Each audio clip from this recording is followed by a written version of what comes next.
this morning. Research shows 62% of parents spend more than they think they should over the holidays. So how do you keep from blowing the budget and still have what you'd consider a happy holiday? Certified Financial Planner Joe Bert is here with some tips to keep spending in check.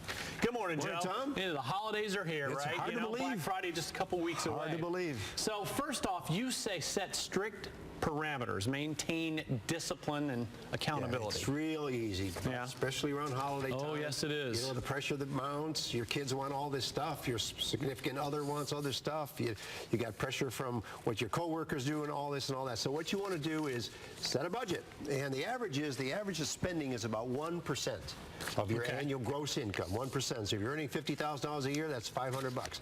Higher income families maybe spend a little bit less percentage, lower income families maybe about 1.5%.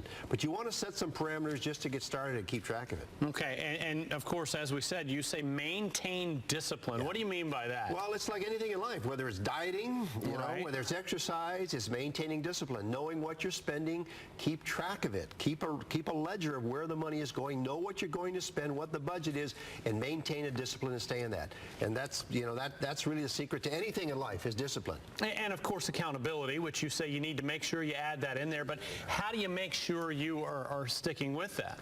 Well, what you want to do is have a friend, maybe your spouse, if you're not married, maybe co-workers, said, okay, this is what we're going to spend every year, and you know, talk to each other. Okay, this is what we're doing, and it's like the dieting, you know, your exercise. You want to have accountability with somebody that you trust, somebody that cares about you.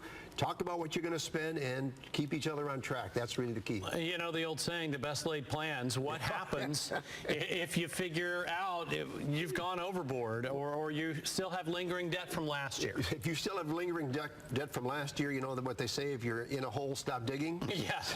So it's the same thing. What you want to do is recognize that you have a problem and say, I'm not going to do the same thing this year. And if you can't get out of debt, then it's time to see credit counselors, because the worst thing that happens, you know what the people do, Tom? What? Is they start digging in their emergency funds, or they'll cash in their 401k. They'll destroy their retirement for the immediate gratification of what goes on at Christmas. That is a disaster waiting to happen. Don't let that happen to you. And I would imagine with the economy this year and last year a bit better than it had been for years before that, there's that temptation, oh, times are good again. To make up for Let me time. Go out. Exactly. So we have to be very careful. You hit it right on the head. What you don't want to do is overdo it. Stay within your budget, know what you're going to spend, and make it a happy holiday for others. Remember, you can't buy love, and that's what unfortunately a lot of people try to do. All right, Joe. Great to see you. All right, Tom, you too.